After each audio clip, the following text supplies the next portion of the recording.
What's poppin', people? It's Dante going for a stroll here through the Centennial Arboretum here on this beautiful morning. I've got my Ricoh GR III with me always, and I've got the GoPro Mini. And this morning's thought is about treating photography as a visual diary, and essentially what that means to me, and like why I'm thinking this way, and like trying to get deeper into this idea, because I think it's very simple to say that, you know, when I'm out here and I'm photographing, I'm simply living my everyday life, bringing my camera for the ride and photographing the things that I find. You know, I'm simply photographing what's in my immediate surroundings. I'm not trying to say anything. I'm not trying to look or hunt for anything. I simply affirm that my next photograph is my best photograph, and I enter this stream of becoming through evolution and change and photographing throughout my day, my week, the month, the year, my lifetime. And I think going forward, treating photography this way and not taking it so seriously and simply just bringing my camera out with me and making pictures of what I find is the most beautiful, pure way to photograph. And so I think actually when you stop trying and you enter this sort of flow state of just producing photos of whatever it is that you find throughout your life, and that sort of like mundane walk, that mundane routine, your city, your town, your experience, you know, sometimes the most quiet moments, the most simple things, I think become the most beautiful in photographs. You know, and I think that, you know, I'm watching the geese right now and they're flying above. Look at that. Let me go crop mode, 50 millimeters built into the camera, and photograph these geese as they fly in the frame. Look at that. Boom, right in between the trees. You know, I got my snap focus at infinity, P mode, point and shoot. And you know, that moment right there of the geese flying south and the formation of the geese and their pattern and the way they fly every morning. You know, I see this same mundane thing every single day. Every single day I wake up, I catch the sunrise, and I see the geese fly in between the trees. And I make a photograph of this same thing every single day. And it never ceases to put a smile on my face. You know, there's something beautiful about the experience of life and championing the most mundane, banal, everyday things. You know, just hearing the sounds of the geese flying by, listening to the river here, this little creek, and the way the water runs down the stream. You know, feeling that crisp, cold air this morning on this brisk day. You know, feeling the sensation of walking through the grass beneath my feet. You know, tasting the street, you know, in a way. Like, there's something about the senses and the like experience, that like sort of bodily sensation of moving through the world and photographing, that is very, very much special. And I don't think you really need to go out there looking for anything epic to photograph. I think what you're looking to photograph is within you, is within how you feel about the world. But photography as expression is a tricky notion. You know, what does a photograph truly express about your internal state? The more I think about this more critically, I don't know if it necessarily does. You know, the photographs you make are merely fragments of those experiences. They're merely sort of like artifacts that we sort of leave behind from our experiences. They're not necessarily something that like a viewer will be able to, you know, relate to directly, you know. But maybe the beauty of photography lies in the ambiguity and that sort of almost removal of you as photographer. You know, where I think about photography as a visual diary, but do we really care who wrote the diary? You know, when you look at the works of Maier, you know, Vivian Maier, I don't really think it matters that like she took those photos. You know, what we're left behind with is snapshots of everyday life from that particular period of time. And we get to relive those experiences through this pure state of being of somebody who simply went out there and made pictures of their everyday life, you know, not trying to say anything, not trying to show anything to the world, you know, just kind of making pictures for themselves. And when I look at the photos of Atget, and, you know, I consider those images to be surreal, despite the fact that he went out in this sort of approach of making simple documents of his town to capture the fleeting change of Paris at the time.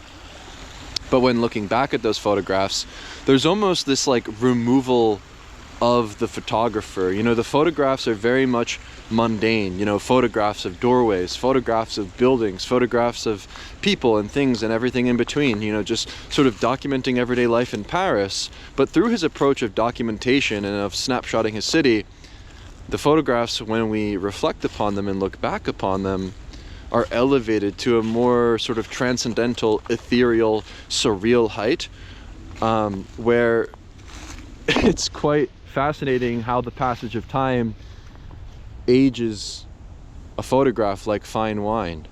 You know, or to me, those are some of the most fine images that have ever been created. And I think it's almost the sort of experience of viewing these images, I think, resonate more so on like a deeper emotional sort of plane, disregarding the rational, compositional technique of the photograph and of the photographer's ability to make that photograph. And I think when you sort of remove yourself as photographers and you simply move through life as a vessel, maybe the images, through that approach of not trying and not really trying to contrive, or really not trying to say anything particularly, become the most interesting and powerful imagery.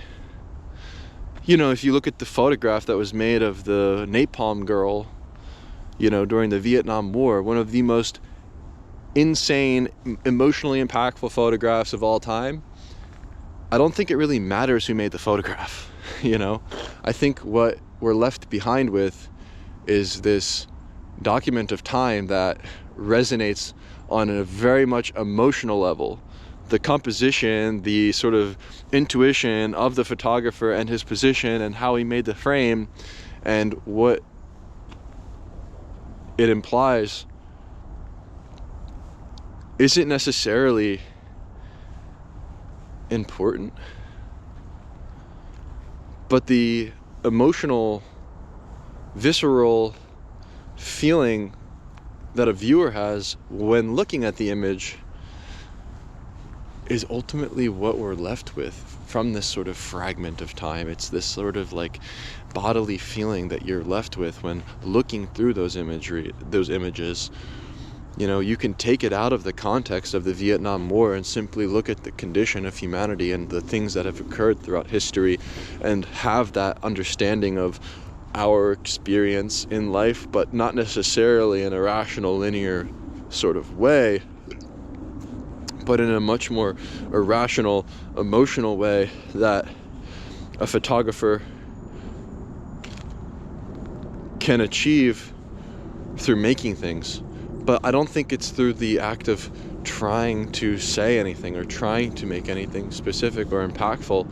It's simply bearing witness to life, bearing witness to change, bearing witness to everyday mundane life experiences, moments, events, etc., whatever.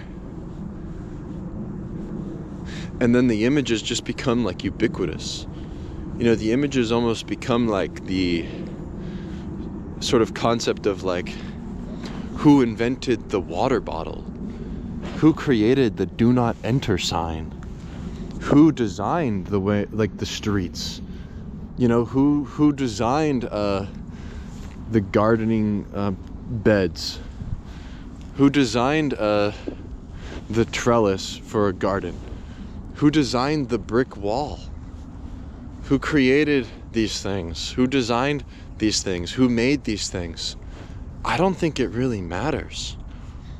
But I think through photography and treating it as a visual diary, we can perhaps achieve this sort of ambiguity in our frames that removes us as the photographer, that removes us as subject, and allows the images to live on through a more ubiquitous, ambiguous way, where the less you have to say, perhaps the more impactful the things that you display.